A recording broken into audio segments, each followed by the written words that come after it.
The stars burned bright above station. For 80,000 humans, those stars had been home for 3 generations. They had come to this distant world to build a new life. They farmed the red soil. They mined the deep caves. They raised children who had never seen Earth. Now those same stars were filled with enemy ships. Commander Al stood on the bridge of his flagship, the Eternal Dominion. His tall body was covered in ceremonial armor. His 4 eyes watched the battle display with cold satisfaction. 200 warships of the Dominion surrounded the small human station. It floated in space like a wounded animal waiting to die.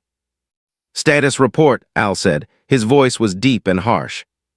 "Their shields are at 12%, Commander," said his tactical officer. "Their defense ships have been destroyed. We count only 3 small vessels still fighting." Al made a sound that passed for laughter among his kind. 3 ships against 200. These humans are either very brave or very stupid. "Perhaps both, Commander." On the station below, alarms screamed through every corridor. Red emergency lights flashed in the darkness. Governor ran through the chaos, shouting orders to anyone who would listen. She was a small woman with hair and tired eyes. She had governed this colony for 15 years. She had solved water shortages. She had settled land disputes. She had never prepared for war. "Get the children to the inner shelters," she shouted. "Move the wounded to Medical Bay 7. Someone tell me what is happening with our shields." A young officer grabbed her arm. His face was covered in sweat and fear. "Governor, the shields are failing. We have maybe 20 minutes before they collapse completely." Felt her heart drop. "And our message to Earth, to the Colonial Defense Force." The officer shook his head. "Earth is 40 light-years away, Governor. Even if they received our message, help would take weeks to arrive. The Colonial Defense Force has no ships in this sector. We are alone." Closed her eyes. She thought of the 80,000 people on this station. The farmers and miners, the teachers and doctors, the children playing in the garden domes just hours ago. All of them would soon be dead or slaves. "Keep trying," she said quietly. "Keep sending the message. Someone might hear us." But she did not believe her own words. In space, the 3 remaining human defense ships made their final stand. They were old vessels built decades ago for patrol duty. They were never meant for real combat, but the pilots inside them refused to run. Captain David Park commanded the lead ship, the Frontier's Hope. He was 52 years old. He had flown cargo ships most of his life. Today, he would fly into battle. "All ships, this is Park," he said into his radio. "We cannot win this fight, we all know that, but every minute we survive is another minute for our people to find shelter. Every minute matters, so let us give them every minute we have." The 2 other ships answered with simple words, "With you, Captain, to the end." The 3 small ships charged toward the massive fleet. It was like watching insects attack a mountain. The enemy weapons lit up the darkness. Explosions bloomed in the void. Commander Al watched the human ships die one by one. The Frontier's Hope was the last. It flew directly at a cruiser, weapons firing until the very end. Then it was gone, turned to dust and fire. "Brave," Al admitted. "Foolish but brave. These creatures have spirit. They will make excellent slaves." His communications officer turned to him. "Commander, we are receiving a transmission from the station. They wish to discuss surrender." "Surrender?" Al smiled. "Let them wait. Let them feel fear. We will take this station when I decide, not when they beg." On the station, Governor stood in the command center. The main screen showed the fleet surrounding them. There was no escape. There was no hope. "Governor," said her communications officer, "they are not responding to our hails." "Keep trying," said. She turned to look at the people around her. Engineers, officers, civilians who had come to help. They all looked at her with the same question in their eyes. "What do we do now?" "We survive," she said, answering their unspoken question. "For as long as we can, we survive. That is all we can do." In the lower levels of the station, far from the command center, an old man crawled through a burning corridor. His name was Cole. He was 68 years old and he was dying. A piece of metal had cut deep into his side during the first attack. Blood trailed behind him as he moved. His vision was growing dark, but he kept crawling. Had been a soldier once long ago. He had served on Earth during the last resource wars. He had seen humanity at its worst and at its best. He had come to forget those days, to live in peace. But some things could not be forgotten. He reached a small room filled with old equipment. Most of it had not been used in decades, but knew what he was looking for. In the corner, covered in dust, sat a large metal box with faded military markings. "There you are," whispered. He pulled himself toward it, leaving a trail of blood on the floor. The box contained a IV emergency beacon, military grade, ancient by modern standards, but still functional. Had helped install it 30 years ago when the colony was first established. It was meant for emergencies that the colonists could not handle alone. Emergencies exactly like this one. But the beacon did not call for local help. It did not signal the Colonial Defense Force. It reached much, much farther than that. Above the station, Commander Al gave the order to begin the ground assault. Troop carriers launched from his ships, heading toward the station's docking bays. Soon, his soldiers would walk those corridors. Soon, the humans would kneel before the Dominion. "Victory is ours," Al announced to his crew. "The human colony falls today. With this conquest, the Orion Spur belongs to the No force in this galaxy can stop us now." His crew cheered. They had fought for 30 years to reach this moment. 17 civilizations had fallen before them. The humans were simply the last obstacle, and they had proven to be the weakest of all. Al looked at the burning station on his screen. He felt nothing but contempt for the creatures dying inside it. He did not know about the old man in the basement. He did not know about the ancient beacon. He did not know that in the next few minutes everything would change. Because Cole was about to send a message, and far across the galaxy something very old and very dangerous was about to wake up. Cole pulled himself up against the cold metal wall. His blood had made a dark pool on the floor beneath him. He could feel his life draining away with each heartbeat, but he was not done yet. The IV emergency beacon sat before him. It was covered in years of dust and neglect. The colonists had forgotten about it long ago. They had built their farms and their schools. They had raised their families. They had never thought they would need something like this. But remembered. He had been young once, strong. He had fought in the last resource wars on Earth when humanity nearly destroyed itself. He had seen cities burn. He had lost friends. He had done things that still haunted his dreams. After the wars ended, the nations of Earth came together. They formed the Terran United Government. They built a military unlike anything that had existed before, not to conquer but to protect, to make sure that humanity would never be helpless again. Had served in that military. He had helped build the first great warships. He had trained the first soldiers of the Terran United Navy, and he had installed emergency beacons like this one on every human colony in the galaxy. Most colonists did not know about the beacons. They were hidden, secret, meant only for the worst emergencies, meant only for moments like this. With shaking hands, opened the beacon's control panel.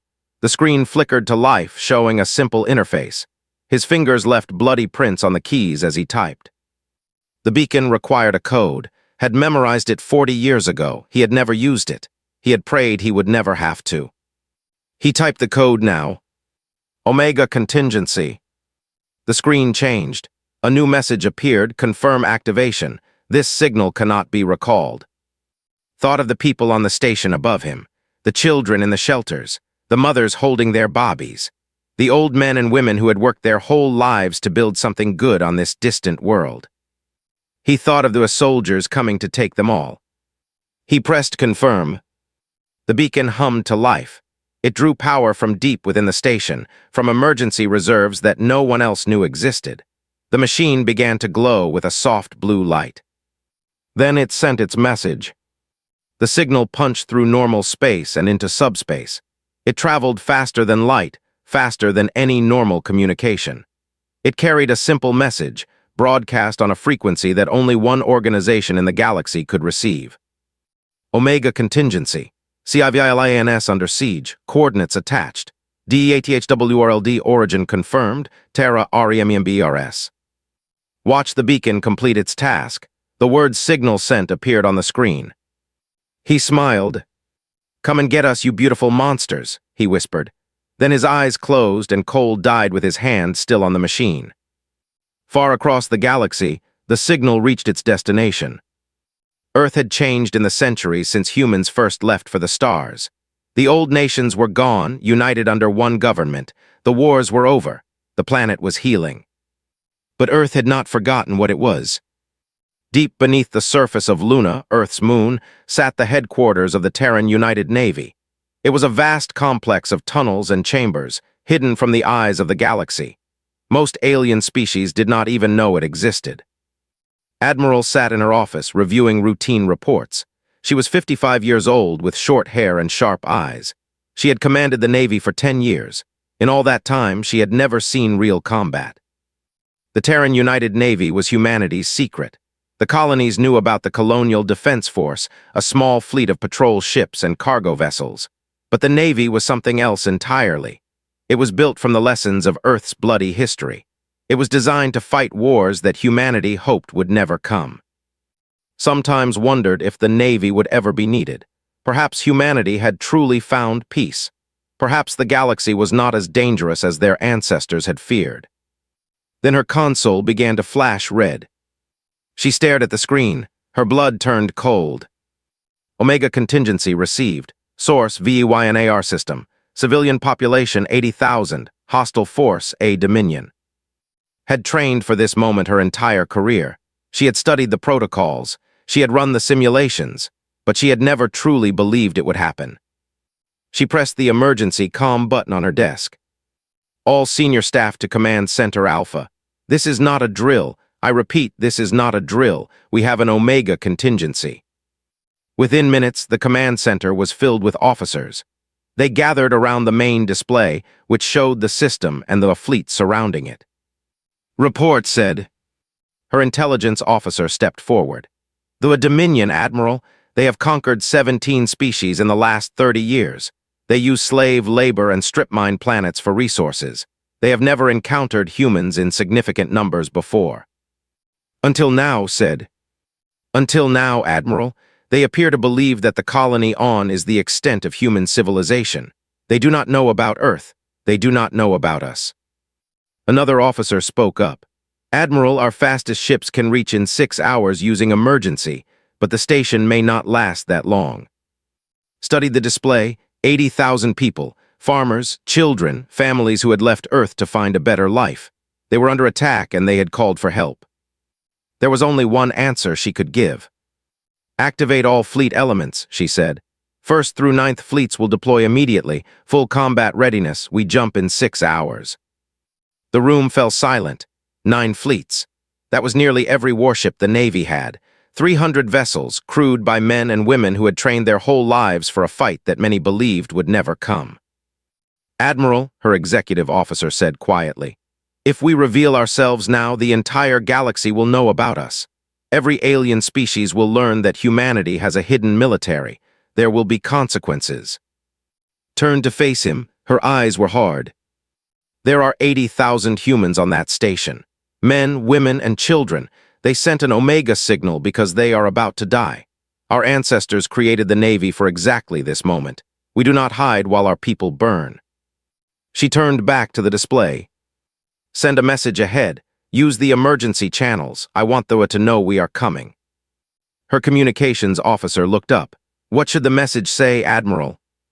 Thought for a moment. Then she spoke and her words were cold and clear. Terran United Navy, 1st through 9th fleets responding to Omega contingency. Hold the line, we are coming, and we do not forgive. Across Luna and Earth, alarms began to sound. Crews rushed to their ships. Engines powered up. Weapons were loaded. They were going to war. And far away on a burning station, a dead man's smile remained frozen on his face. Cole had done his duty. Now it was time for the Navy to do theirs. Commander Al watched his soldiers board the human station. The first wave had landed without resistance. The humans were too weak, too broken to fight back. Everything was going according to plan. He walked through the bridge of his flagship with his hands clasped behind his back. His officers worked at their stations, coordinating the invasion. Victory was so close he could taste it. Report from the ground teams, his tactical officer announced. They have secured the main docking bays. Human resistance is minimal. They are rounding up civilians for processing. Excellent, Al said. How many slaves can we expect? Early estimates suggest 70,000 suitable for labor. The rest are too young, too old, or too injured. The unsuitable ones will be disposed of. The suitable ones will serve the Dominion. Such is the natural order. Al returned to his command chair and sat down. He allowed himself a moment of pride. 30 years of war, and this was the final victory. The Orion Spur would belong entirely to the No other power in this region of space could challenge them. The humans had been a disappointment, really. The Galactic Index listed there as a Class 12 death world. That classification should have meant they were dangerous, strong, worthy opponents. Instead, they had proven to be nothing but farmers and miners. Their defense ships were old and weak. Their station had no real weapons. They had not even tried to evacuate before the attack. Pathetic creatures. On the station below, Governor stood in a corridor filled with her people. Soldiers had herded them together like animals. Children cried. Parents held them close. Old men and women stared at the floor in shock. An officer walked toward. He was tall and armored, with a weapon that hummed with deadly energy. "You are the leader," he demanded. Lifted her chin. "I am governor. These people are under my protection." The alien made a harsh sound that might have been laughter. "You protect nothing, human. You belong to the Dominion now. You and all your people. Cooperate, and some of you might survive. Resist, and you will all die slowly." Wanted to fight. She wanted to scream, to attack, to do something. But she looked at the children around her. She looked at the families huddled together in fear. Fighting would only get them killed faster. "What do you want from us?" she asked. "Your submission," the officer said. "Nothing more, nothing less."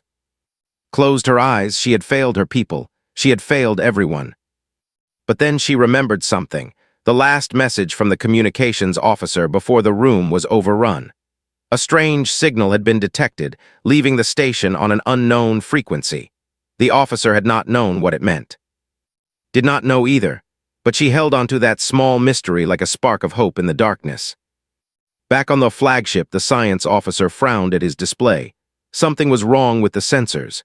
He ran a diagnostic, then ran it again. "Commander," he said, "I'm detecting unusual readings at the edge of the system." Al barely glanced up. "What kind of readings?"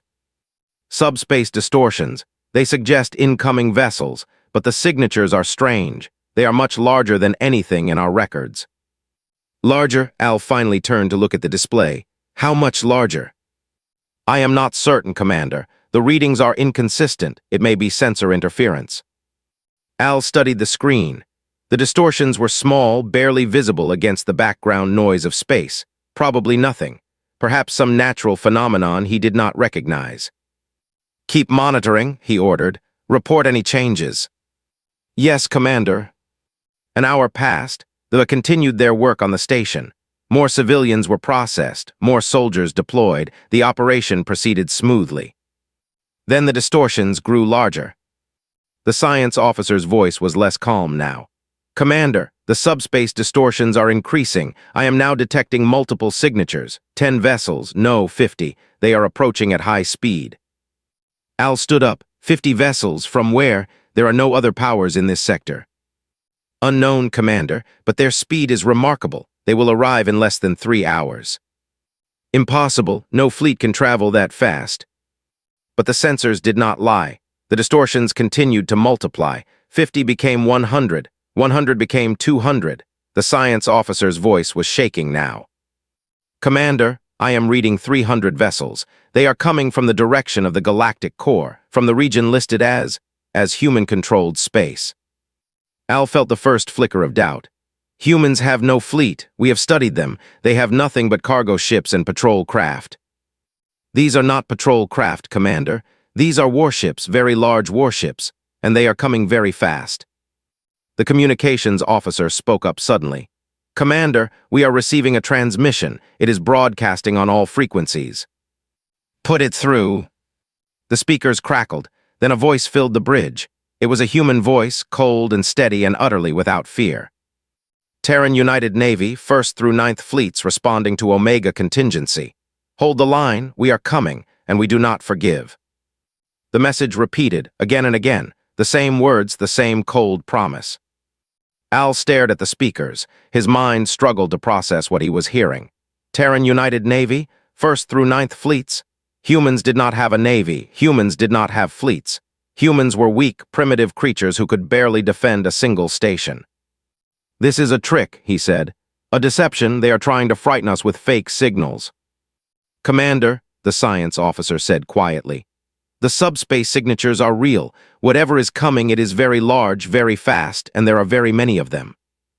Al turned to look at the station on his. The humans there were beaten, broken, ready to become slaves. He had won. Had he not?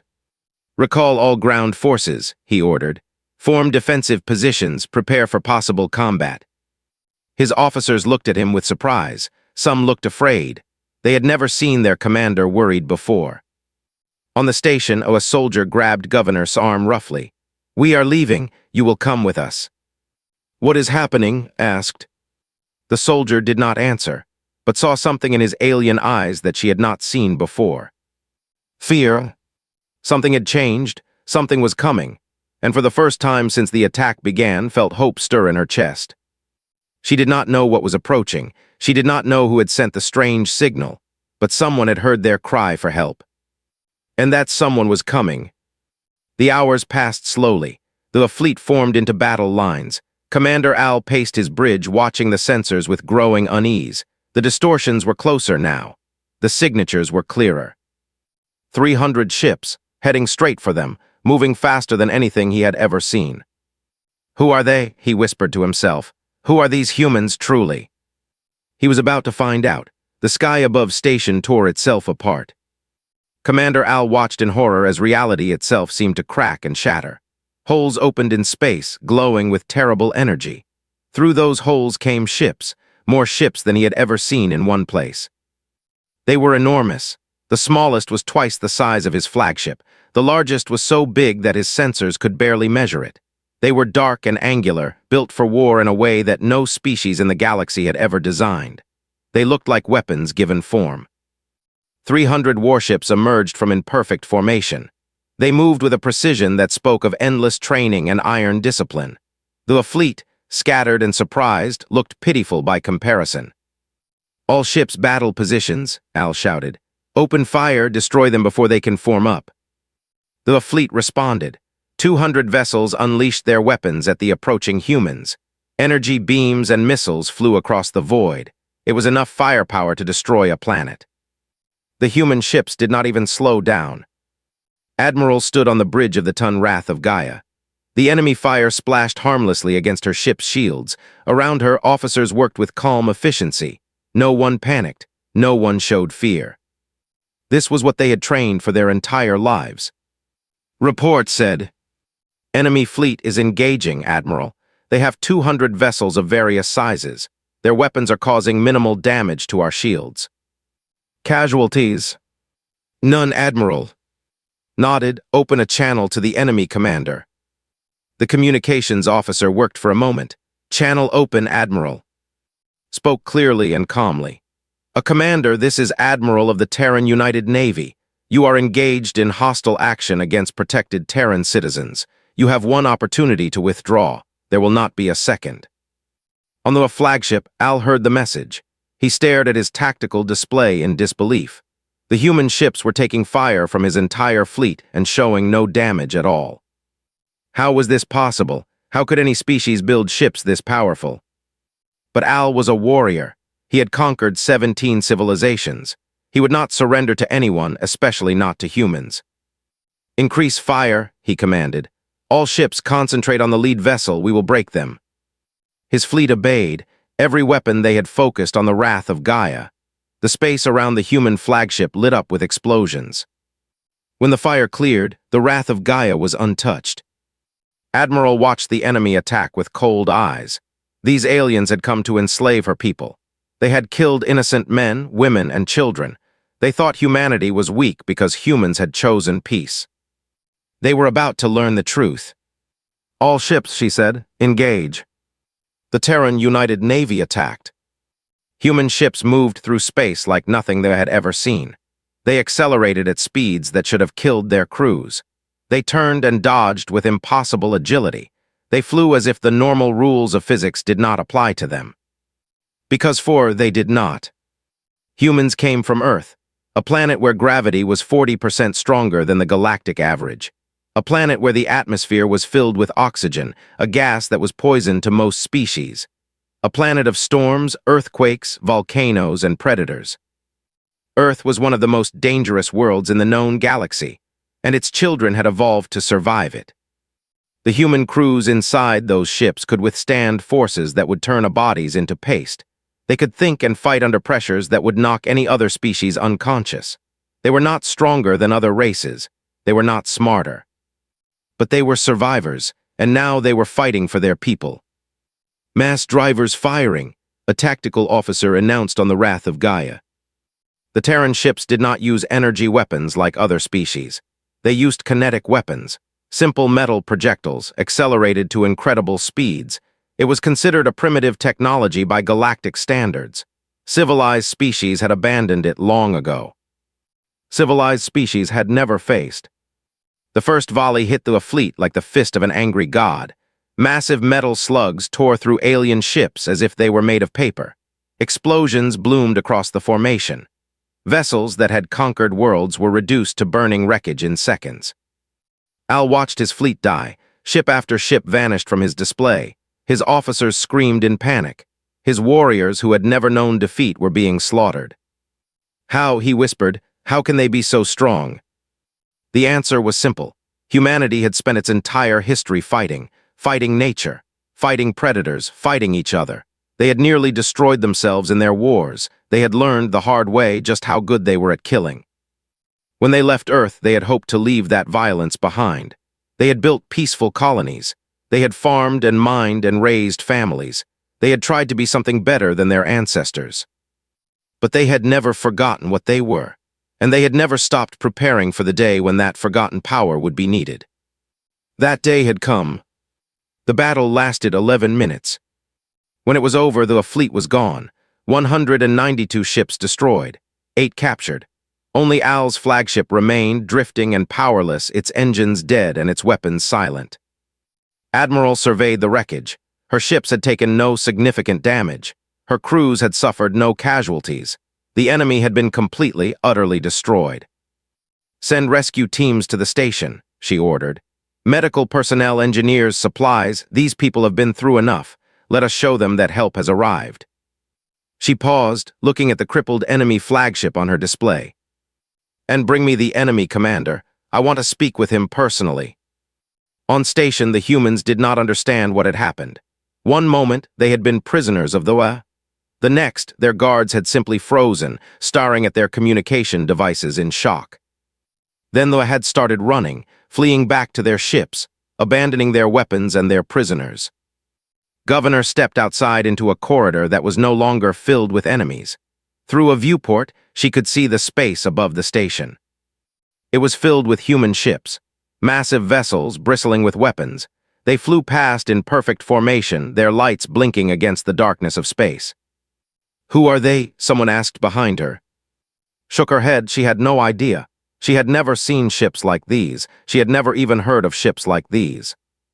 But they had saved her people. They had answered the call. Tears streamed down her face as she watched the fleet above her. Whoever they were, wherever they had come from, they had come when her people needed them most. "I do not know who they are," she said softly, "but I intend to find out." Far above began descending toward the station. Medical teams, engineers, soldiers. They had arrived, and they had brought help. Commander Al was dragged onto the bridge of the Wrath of Gaia in chains. His armor had been stripped away. His 4 eyes were wide with shock and disbelief. He had never imagined he would end up like this. Around him stood human soldiers. They were not tall, they were not physically impressive. By his standards, they looked almost fragile, but they watched him with eyes that held no fear, only cold, quiet judgment. Admiral stood in the center of the bridge. She was smaller than Al had expected. Her face was lined with age. She looked like someone's grandmother. But her eyes were the eyes of a warrior. "Commander Al," she said, "you attacked a civilian colony. You killed innocent people. You plan to enslave 80,000 men, women, and children." Al said nothing. There was nothing he could say. "You believed humans were weak," continued. "You believed we were easy prey. You looked at our farmers and our miners and our children, and you saw only slaves waiting to be claimed." She stepped closer to him. Her voice was quiet but sharp as steel. "You made a mistake."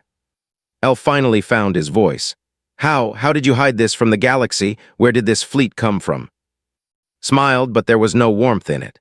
Humans have a saying, Commander, never wake a sleeping giant. You thought we were primitive because we chose peace. You thought we were weak because we built farms instead of warships. She shook her head slowly. We chose peace because we know what we are capable of. We chose farms because we were tired of war. We spent thousands of years fighting each other. We nearly destroyed our own world. When we finally stopped killing each other, we made a promise. We would never start another war. Her eyes hardened. But we also made another promise. We would finish any war that came to us, no matter how long it took, no matter how far we had to travel, no matter how powerful the enemy. If anyone threatened our people, we would respond. She leaned closer to Al. You touched our people, Commander. You burned our children, and now you have learned what happens when you wake the... Al stared at her. He had conquered 17 civilizations. He had crushed armies and destroyed worlds. He had never been afraid of anything in his life. He was afraid now. What will you do with me? He asked. You will stand trial, said. You will answer for your crimes. The families of those you killed will see justice done. That is the human way. She turned away from him. Take him to the holding cells. Make sure he is treated with dignity. We are not like him. The soldiers led Al away. He did not resist. He had no resistance left. On station, the survivors emerged from hiding. They walked through corridors that had been filled with fire and death just hours ago. Now they were filled with human soldiers in unfamiliar uniforms, carrying medical supplies and food. Governor stood in the main docking bay, watching land one after another. She saw doctors rushing to help the wounded. She saw engineers working to restore power and life support. She saw soldiers standing guard, protecting her people. A young Marine approached her. He was tall and strong with a kind face and tired eyes. He saluted crisply. Governor, I am Sergeant James Wright. Are you injured? Do you need medical attention? Shook her head. Tears were streaming down her face, but she barely noticed them. Who are you? She whispered. Where did you come from? The Marine smiled gently. We are from Earth, ma'am, from the Terran United Navy. You sent an Omega signal. We came. Omega signal? I do not understand. We did not send any signal. Someone did, ma'am. Someone on this station activated an emergency beacon. It reached us, and here we are. Thought of the old man who had crawled into the lower levels during the attack. Cole, the veteran who kept to himself, who never talked about his past, who smiled sadly whenever the children asked him to tell stories about Earth. As she whispered, sent the signal. I do not know the name, ma'am, but whoever it was saved your people. The beacon reached us in time. We came as fast as we could. Covered her face with her hands and sobbed. Had died saving them all. He had remembered something the rest of them had forgotten, that they were not alone, that somewhere out there Earth was watching. And Earth had answered. In the days that followed, the news spread across the galaxy. The Dominion had attacked a human colony. The Dominion had been destroyed. A fleet had appeared from nowhere, a fleet that no one had ever seen before. The Galactic Council demanded answers. Ambassadors from a dozen species sent messages to Earth seeking explanation. Who were these? Where had they been hiding? What were their intentions? The Terran government released a simple statement. Humanity seeks only peace. We have no interest in conquest or expansion. We wish only to live in harmony with our neighbors. However, we will not tolerate attacks on our people. We will not stand by while our citizens are killed and enslaved. We have the power to defend ourselves, and we will use it. To those who wish peace, we offer friendship. To those who wish war, we offer a warning. Terra remembers, Terra always answers. Across the galaxy, species that had never thought twice about humanity began to think again. The small pink creatures who built farms and raised children. The soft, weak beings who had never fought a real war. They were not what they appeared to be. On the War Council gathered in emergency session. Their greatest fleet had been destroyed in 11 minutes. Their greatest commander was now a prisoner of the humans. Everything they believed about the universe had been proven wrong. For the first time in 1,000 years, there was a new fear. And on station, life slowly returned to normal. The dead were buried with honor. The wounded were healed. The buildings were repaired. The children returned to their schools. The farmers returned to their fields. But something had changed. The colonists no longer looked at the stars with innocent eyes. They knew now that they were not alone in the galaxy. They knew that danger was real. They knew that someday enemies might return. But they also knew something else. They knew that if enemies came, help would come too. They knew that somewhere out there, the Terran United Navy stood watch. They knew that humanity would never abandon its own. Governor stood on the observation deck and looked up at the stars. A Marine stood beside her, keeping watch. "Do you think they will come back?" she asked. The Marine shook his head. "Maybe someday, ma'am, but I doubt it will be any time soon. They learned a hard lesson here." "And if they do come back, if other enemies come?" The Marine smiled. It was a confident smile, a reassuring smile. "Then we will come back too, ma'am, as many times as it takes, because that is what we do. That is what humanity has always done." He looked up at the stars with her. "We take care of our own." Nodded slowly. She believed him. She believed every word. "Because Terra remembers. And Terra always answers."